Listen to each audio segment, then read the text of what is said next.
topics and opinions expressed in the following show are solely those of the host and their guests and not those of W4CY Radio, its employees, or affiliates.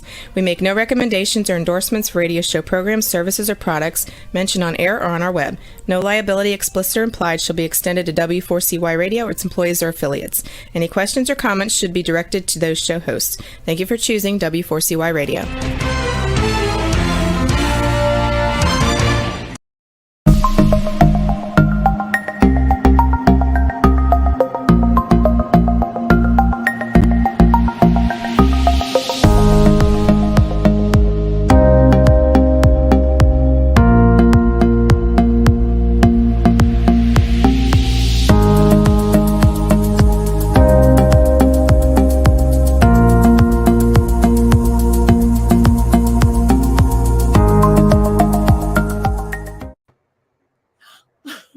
Hi.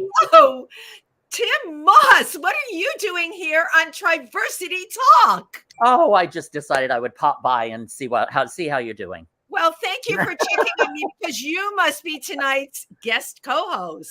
I must be. Yay. Hello, everybody. Welcome to Triversity Talk. I'm sure you've seen we're doing a lot of new things tonight. Let me first thank W4CMY Radio for broadcasting our show tonight. Yay. That's new, and we'll be going with them every single week. And the show time has changed. We're now Wednesdays at 7 o'clock. So make sure you join us then. And we will have a incredible revolving roster, I like saying that, of co-hosts.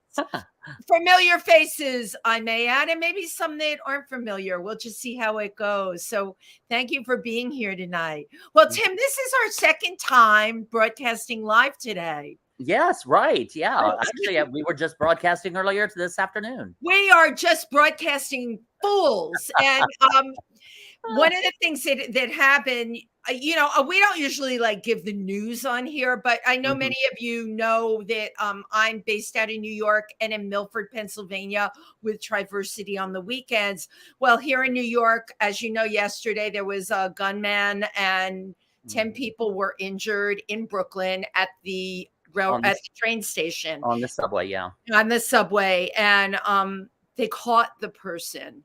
Today they caught the person 4 blocks from where we broadcast our other show. Yeah. So my God, you know what? You realize timing in life is everything.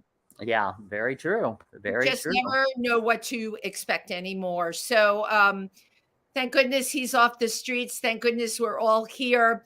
Beautiful day today. Great out there. So without further ado, I want you to meet. I'm very excited about tonight's guest. He is, of course, a member of our LGBTQ plus community. He is what I call the consummate entertainer because he really does it all. I mean, dances like there's no tomorrow.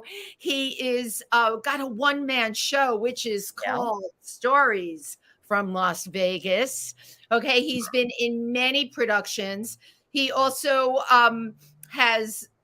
was born in the UK, which is really interesting, and is here now.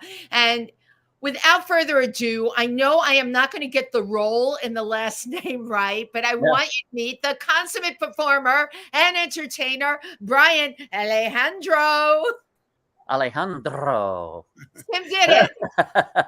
And Brian, please forgive me. I never learned. Everyone makes fun of me. I never learned how to do the role. I just there's something wrong with the way what is it? What is it that lets you do the role? The back of your tongue? First of all, thank you for inviting me on. I have to say, Wendy and Tim. And one of the vocal exercises I do deals with the trilling of the tongue, and so maybe something I can teach you. But it is something that is sort of like a so you have to have that air going there. So that helps you to say something like Brian Alejandro. Look at you just showing off there. Okay, I'm going to show you what happens when I try and do it. Is that enough? It's not the throat, it's the tongue. Yeah, let it go more forward. But we can talk about that and practice because I'd love to help you. Brian, I think there is something anatomically wrong with me. No, I do. I really believe this. Look, I'm double jointed, right? I can make my tongue I'm sorry, my thumb touched my wrist, but I have never been able to make that sound. When I travel in Spanish countries and in Latin America, they make fun of me. They think it's like really funny because I just can't do it. Tim, you can do it? Okay, he's got a little Eartha Kipps thing going on there. We'll all have that whole. Oh, I was just going to say, welcome to Triversity Talk, where Wendy will have you doing tongue things within the first 2 minutes. Working your tongue.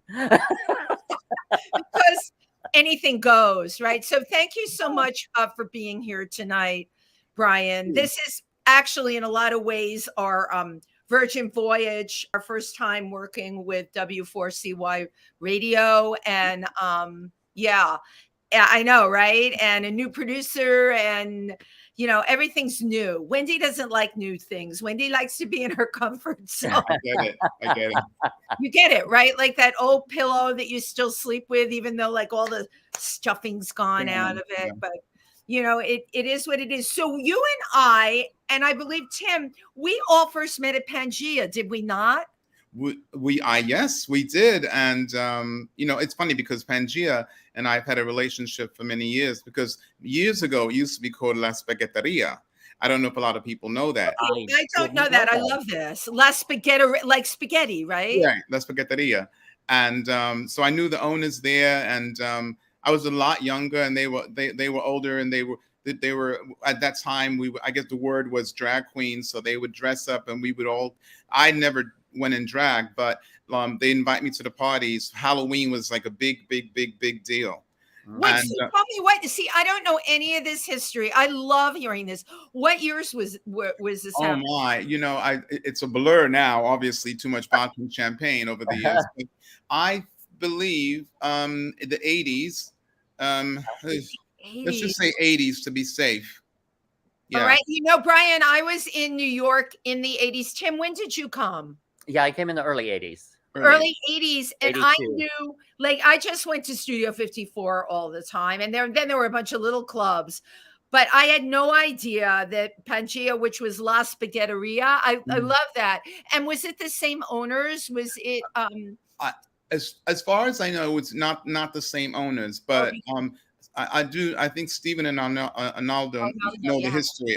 They do know at one point it was La Spaghetteria, and we were able to have some people who made it through the other pandemic, to still support Pangea and what it's grown into. And I think the original owners rather, would have been quite pleased to see where we are now with all the things that are going on. I think it's great. It's brilliant. Right. Yeah. Well, you're talking about really being able to transcend decades, right? Like not only surviving the time change, but surviving the whole era of AIDS in New York, which was like absolutely mind-blowing.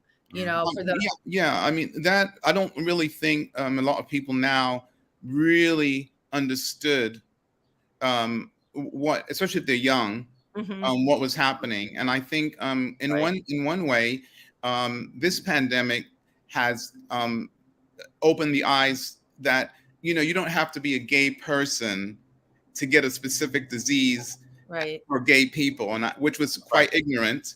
And I mean, a lot of gay people were mistreated. People would throw out they wouldn't let you use their silverware or plates. They didn't want to dine with you. Hospital care was next to none. Some people were just in hallways. So when I hear people complaining about this pandemic, I'm not saying that this pandemic is better or worse, because suffering is suffering. Right. But I think experiences, though, in life help people grow. And sometimes their eyes need to be opened that this or whatever can affect you too. You're not living in a bubble. Right. And I found this pandemic to be very reminiscent in many ways. One being that people were having to die alone without any loved ones around them. And that was reminiscent of during the AIDS crisis. Yes. A lot of the families had tossed their gay children to the side to let them die alone. It was almost like PTSD, flashing back. I thought the same thing, Tim. And it's funny because you know what? Until you said it, and I knew it, right? I remember going to St. Vincent's and they would leave the tray of food outside the room, and there were instructions if you were going to go in, you had to freaking put on a hazmat suit practically. But you know what? Until both of you just brought this up now, I didn't connect. And the dying alone during this pandemic really hit me. The fact that people were saying goodbye to their loved ones on an iPad was completely and will always be, like you said, PTSD for me, horrible that something like that could have happened. And I did not connect it right now till you both said it. It is really unbelievable. Let me just say this, Wendy, and Tim probably knows. We didn't really, not that we're so old, but we didn't even have the iPad or the cell phone. No, there was no iPad. What happened was your friend or your mate may go into the hospital and you would just never hear from them again. Right. That was it. Right. Yeah, there were a few that I was the last person that they either saw or talked to. Of a few friends of mine. You didn't know you didn't know that was going to be the last time. Exactly. Wow. Which is why I do try my message. One of my many messages of life is that treat people kindly. Always remember you may not see them tomorrow. Thank you. Right. Bury the hatchet. If there's an issue of some sort, it's not that big of an issue that can't be solved. Absolutely. And just live each day with love and joy. That's it. That's it. And also appreciate the time that we have together. Absolutely. Yes. And really make it count. I have to say, even prior to the pandemic, I think because all of us came through the AIDS era, as they call it, we learned that we have to love each day and treat people like it may be the last time we ever see them again, That's really, really important. All too often, I feel, and especially with, this sounds terrible, the other generations, but they don't have the same awareness. So maybe this pandemic taught people to be more tolerant of each other. Although, like in the LGBTQ community, this is something that's always mind-blowing to me. And Tim and I talk about this a lot. You would think people would be more tolerant of each other, and they're not. There's a huge lack of unawareness. It's almost like, well, my ass is covered, so the hell with yours. Yep. You know? I mean, the community is just really a microcosm of the community at large. Right. So one thing I can tell you, honestly, as a man of color, even back in the 70s and 80s, going to some bars, there were a couple I was not allowed to go into because they just wouldn't let me in. Ice Palace, I'll say it now. Really? Yeah. Stop it! That was my favorite on 57th Street. Why were you not allowed? Wow. I mean, Tim, I can't get into the heads of people who would decide that I wasn't. I mean, it was not a predominantly. The club wasn't predominantly of color, so so it was a racial thing. Yeah, it was a racial thing. It was a racial. Oh my God! Because I didn't do anything. Wow. It's there trying to get into. Wow. No, you know what? I'm glad, Brian, that we are having this discussion because, like, if you didn't bring that up. I'm like completely like not aware, right? I'm a Caucasian person. I'm not a person of color, but I live in New York and my friends are Black and they're brown.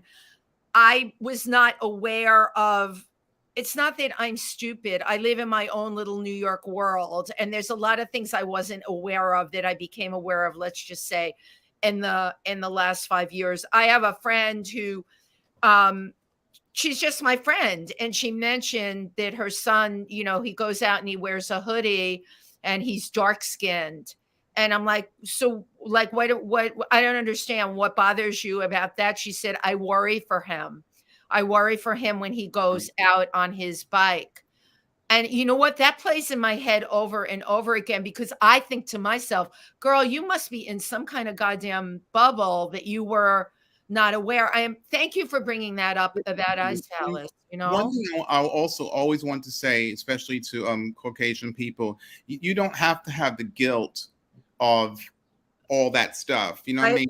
Right. Like unless you're an active participant and stuff that you know, Right. which you're not. But I'm saying there are things that are beyond your control. But one thing I always say, if there's a situation that occurs around you and you see injustice and sometimes we need white advocates to speak up and say, hey, you know, I mean, of course, depending upon if they have a gun, I would say, you know, don't say too much. Yeah, right. Yeah. But I mean, like if it's sometimes in a store, for example, and you see discrimination, it could be even, I try to help out, for example, because I do speak Spanish, older women, right, who like could be my grandmother who really don't know English, you know, right.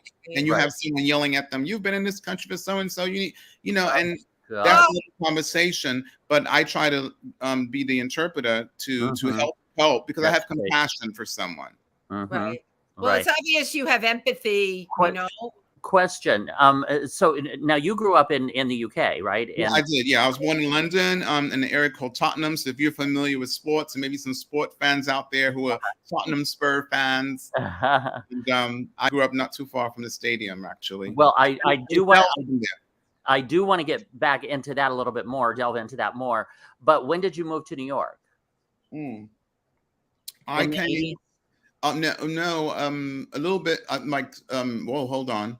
70s, like beginning of this. So sort of 70s. I remember that Martin Luther King had recently been assassinated. Okay, and so there was a big stuff going on. Yeah, my question is did you feel any racial tensions when you were in the UK, or did that start when you got to the United States? Oh, Tim, thank you for asking me that question. I have never felt as profiled and as disrespected as I have in the United States. Wow. I've even when I speak to my cousins and I tell them some of the situations, they actually can't believe it. You know, I mean, I'm educated. I can conduct myself well, and I'm not saying that to say that just because you're educated that means you're a good or bad person. But I think I conduct myself in a way that shouldn't attract the attention of police, or I shouldn't be a suspect, or sometimes sometimes it's not physical. Okay, so sometimes there's an interaction, and you know it. But you see, you might not know it because you really it wouldn't happen to you, so you couldn't. So but it's something that I see. Like, let's say, I was just going to say, can you give an example? Yeah, and it's kind of like my hoodie story. Like, it's similar. Like for example, I could be in the store and there's a person in front of me who, you know, is not a person of color, and they get to the countertop and the person's all chatting them up, and I'm thinking to myself, I said, oh, they must know each other, you know, and she seems very friendly, so this is going to be like a really good experience for me. And then I get there, well, first of all, they'll say like next, and I'm usually like, oh, well, there's no one else behind me, so that's me, you know. So I get there, and then it's just a very cold, icy exchange. Wow. Even if I may try to say, you know, hi, you know, no, not hi, but you know, how's your day going? Oh, it's fine. Or no smile, no nothing. Like I said, well, you were chatting that one up there. You're not chatting me up. Let's, you know, what did I do that made you not want to chat up with me? You know, and I don't mean a long conversation in terms of, you know, but human kindness, friendliness. So I don't get that a lot, but they want my money, but they just don't want me there. Wow. There's the lack of friendliness, and you're actually you're keeping it real here tonight, Brian. You're not the only person I've heard that from. It's interesting to me because the first time I laid eyes on you, when I saw you at Pangea, I can tell you had this beautiful cap on. It looked like it was handmade, and it was the way you dressed, your whole persona. And here's what registered for me. Oh my gosh, what an exotic looking performer. I wonder if he's from Sri Lanka. So there was none of the other stuff. I couldn't wait to talk to you because I knew you must be from some fabulous part of the world. And I was actually disappointed when you started speaking. And I'm like, God damn, just another run-of-the-mill person on the Lower East Side, you know? Yeah, I mean, I don't try to. I mean, what happens is, I do travel. I've always traveled from a child, so I've been to so many different places, and I don't say, people don't know because I'm not the type of person to say, well, I've been here and I've been there. Right. Well, I always had a love of different styles and different fashions, and I always wanted to create my own style. I don't have to watch a video or Rihanna or Beyonce to tell me, God bless them, but I know what works for me. And so the hat you saw, I think, is what I bought when I was in Istanbul, in Turkey, Istanbul, wow. formerly known as Constantinople. Right there, that's a good. Thank you for sharing that with us. But it was your whole sense of, you were standing there. And it was your presence. I could call it a stage presence, but it was by the bar. I saw you standing there, and it was just what you gave off. And it is mind-blowing to me that person behind the cash register, I guess he or she was not woke. If it had been me, I would have gone, oh my gosh, how are you today, sir? Did you have a good shopping experience here at, I don't know, H&M? Well, that's where I shop. It's Tim, chime in. Well, this just kind of reminds me of when Black Lives Matter occurred, and I went out and marched, and I had called a mutual friend of ours, Zola Powell. Of course. I had called Zola because she was having difficulty with it, and I said, what can I as a white man do to help out? And she said, just listen, just be there. And I said, what is the experience that you've had that I don't get? And she was saying, just like when you mentioned shopping, she was mentioning store detectives. Yeah. Wow. Like she can't go shop. She doesn't feel she can go anywhere without store detectives following her around. Yeah. And just things like that. Like I couldn't get in a car and just go driving pretty much anywhere. But yet you might not be able to. Like you're constantly worried that, oh my God, am I going too fast? So am I giving a reason to, for the cops to stop me? Or, it's two. Right. There's two completely different worlds existing in this country. Exactly. At the same time. It is, but the fact that you acknowledge, what you said is so to me, like very not profound, but just very caring. What can I do? Right. And that's the question we should all be asking ourselves. What can we do to make this world a better place for all of us? Because we all live in it. Right. Right. So, I don't window shop. Let's go window shopping. I'm like, oh, no. I'm only going into that store. I have a list of what what I'm going to buy. I sort of know where it is, so I don't look like I'm roaming around. Right. You have to be focused. Yeah, and that's why Amazon has become my best friend. And that's not a plug. No one's following me. You can window shop. You can take your time and window shop and look around. Right. Wow. Right. Without being judged, and you're safe. You're safe. I'm safe. And let me say this. Sometimes, when I was talking about it's sort of undertone. Sometimes I would go into the store and say, can I help you? And being a speech and language pathologist is what I did many years. The tone that you're giving me sounds very unhelpful. Aggressive. The tone you're giving me sounds like you can I help you? Or why are you here? What are you up to? And so it's not really can I help you? It's just more like sometimes it's like, get the out of here, So there's that. But I just wanted to and I must say this. I'm saying it because sometimes people say, "Oh, you're going on and on." Not you, but these are things that some of us, of people of color, go through every single day, several times a day. Right. Yeah. So it does sometimes lead to mental issues in terms of depression. Absolutely. That wears on that would wear on a person, anybody. So Brian, I want to build on what you're saying a little bit. If you walk into a gay bar, we're in New York. Can you walk into any gay bar and feel comfortable?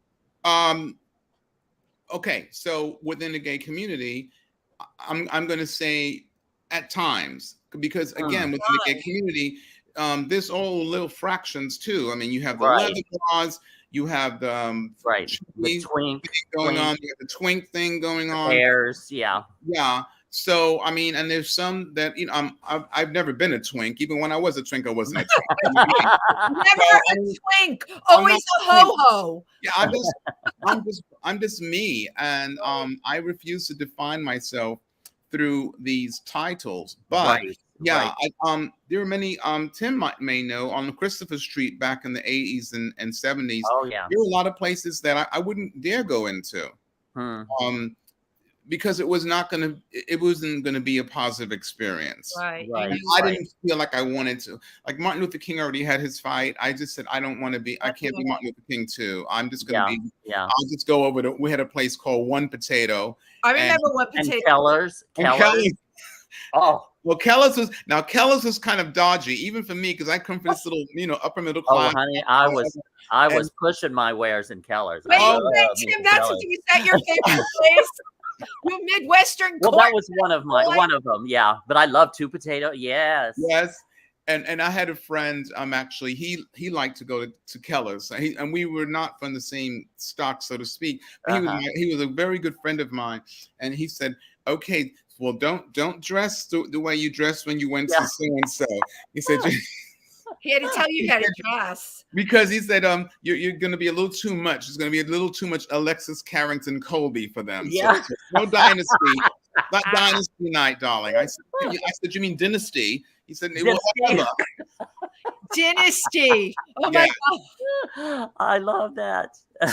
Too funny. So I guess, growing up in the UK, you're coming out or not coming out or just being, right? I had friends that just never came out. They just were. You had the support of your family and it was cool.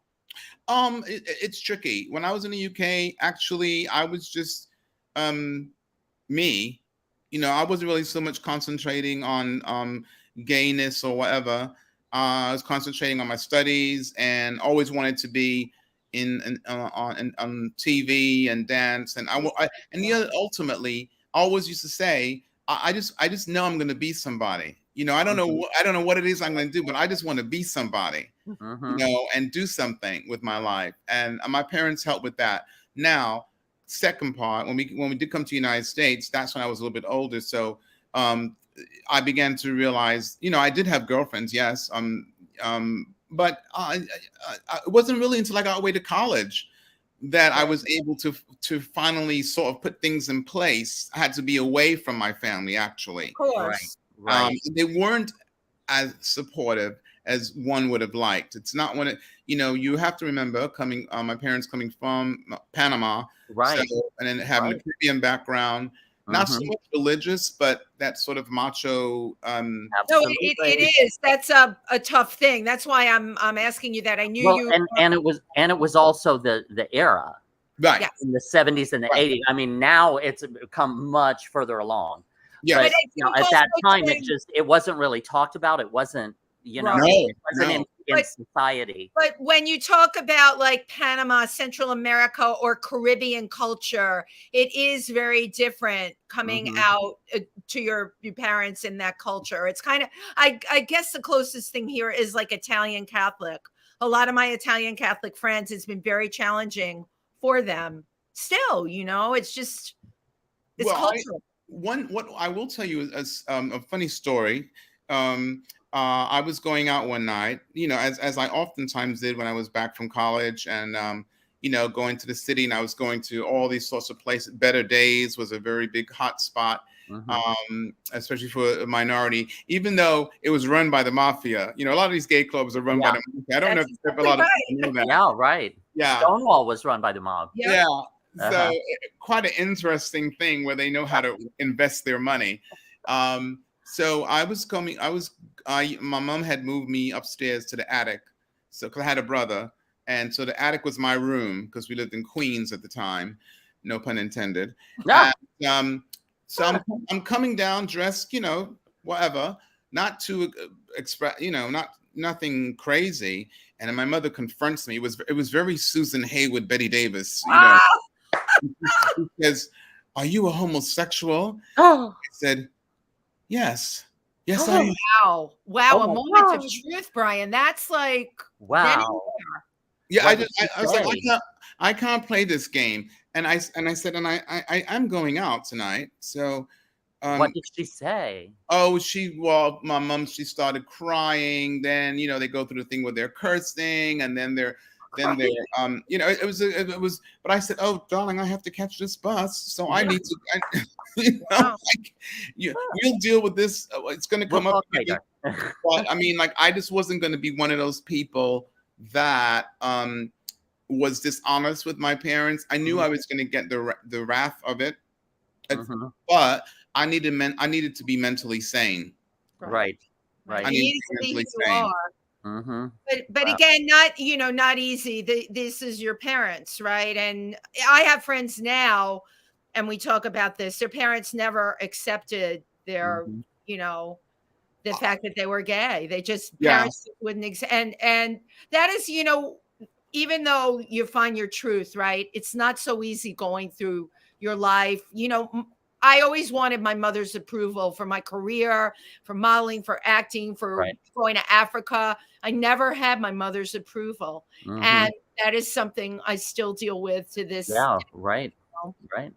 know? Well, I think my message would be to you and to many, and even to myself. I have to remind myself: accept yourself.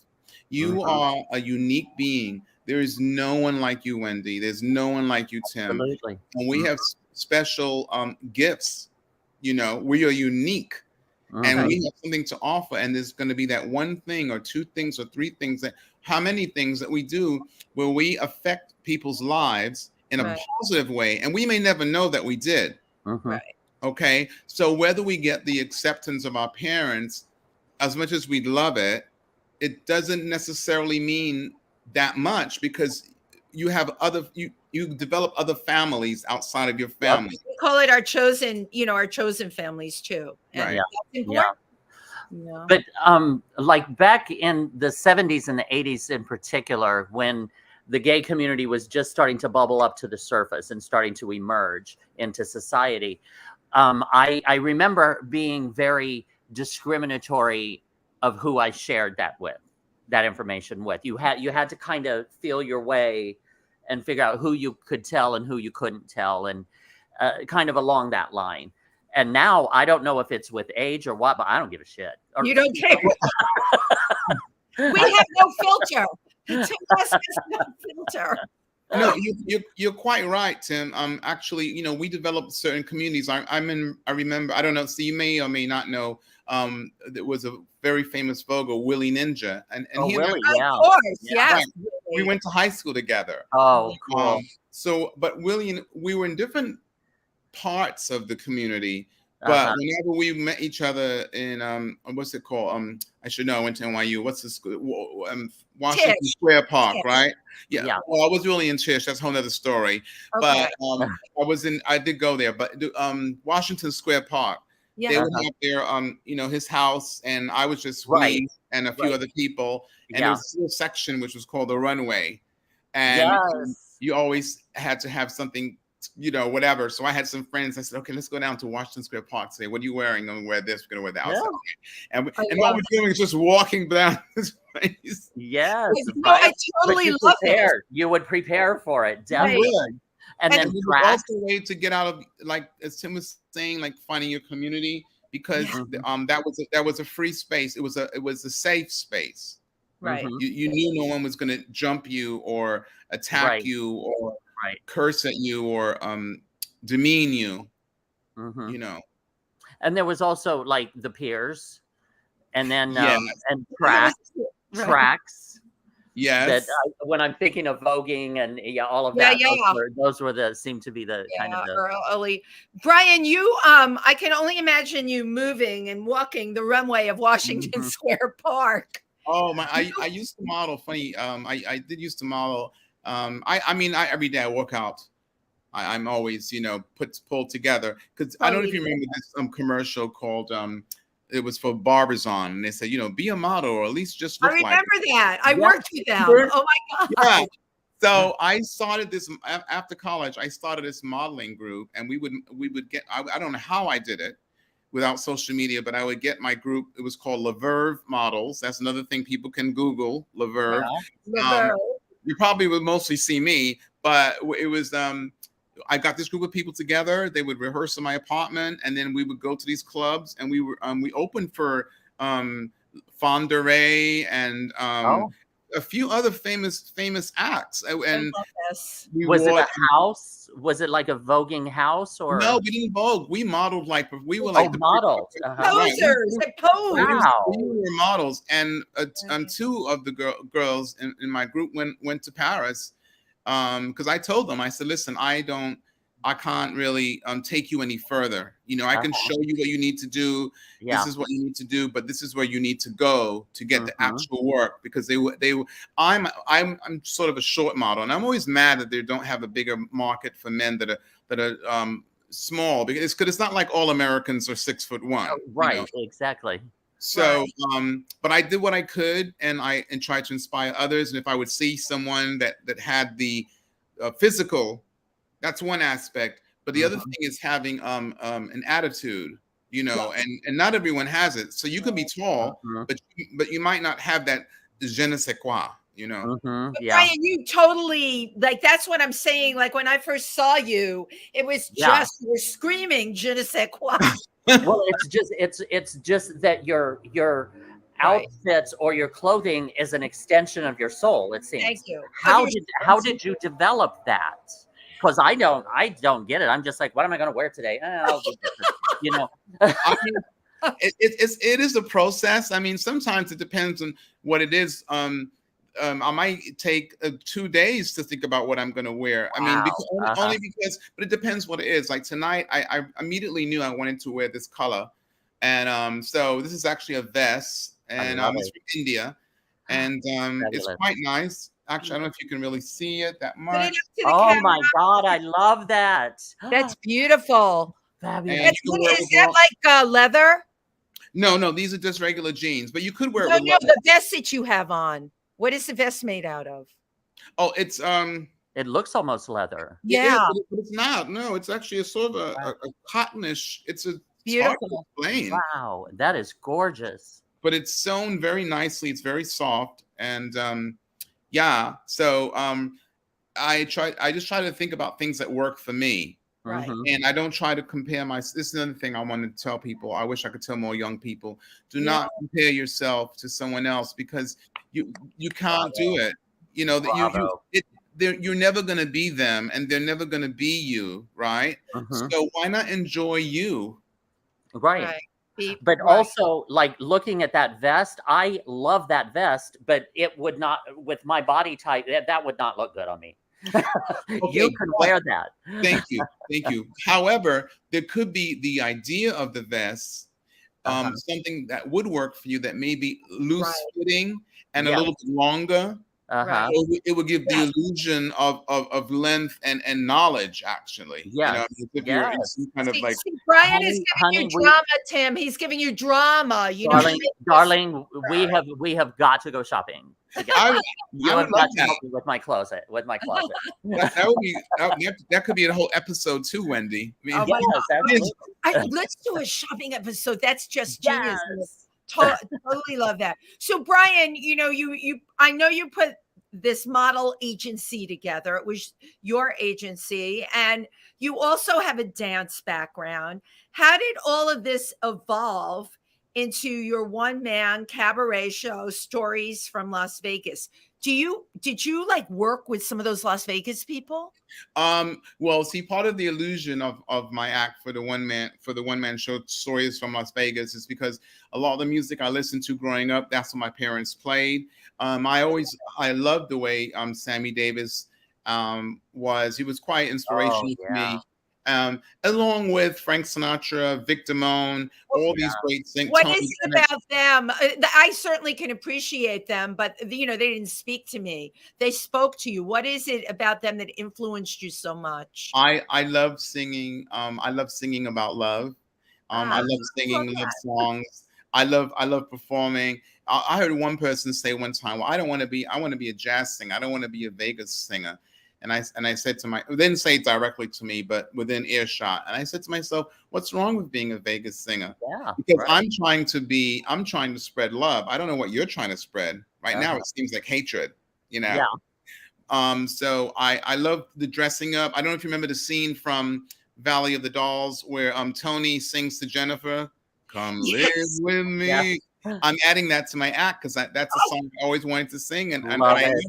So that's going to be part of my, and also I'll plant my own tree, with Helen Lawson. Yes. So I'm going to try to sing, but I just like what I like. So I don't want to. I also don't necessarily want to sing songs that have been done over and over and over. Right. I mean, there are some standards we do sing that have been done, but I mean, unforgettable, great song.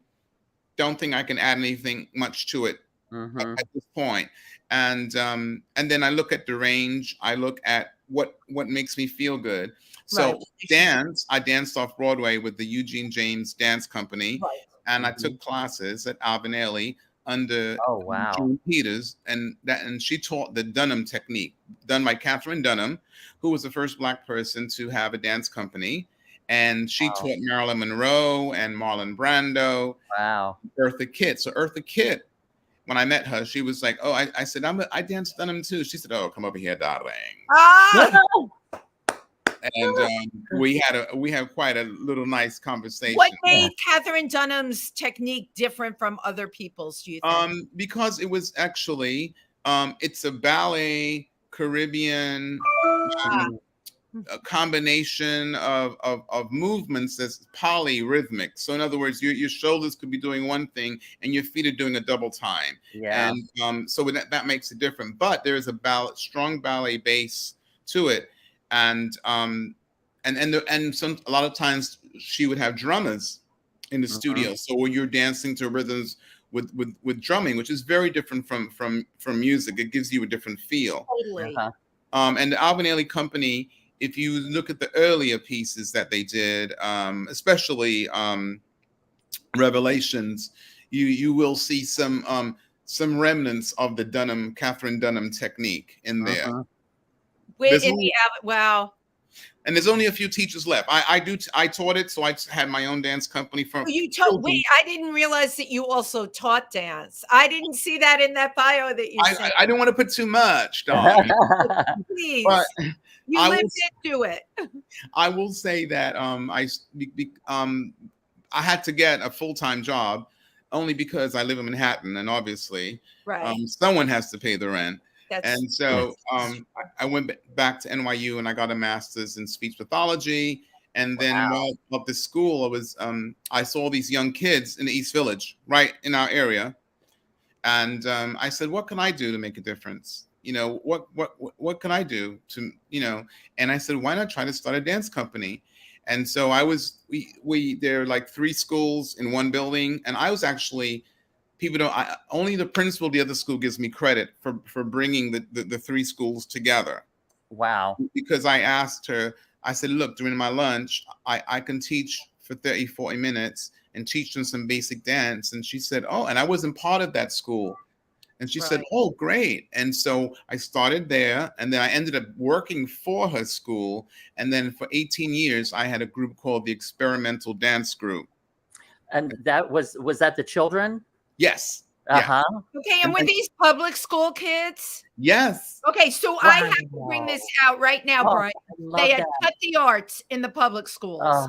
Okay, and you know what? You want to talk about paying it forward or giving it back? Here you are. You come along and you're offering this amazing opportunity to public school kids. It's terrible what they've done with the arts in school. So thank you. Thank you for doing this. Yes. I had no idea. And you know what?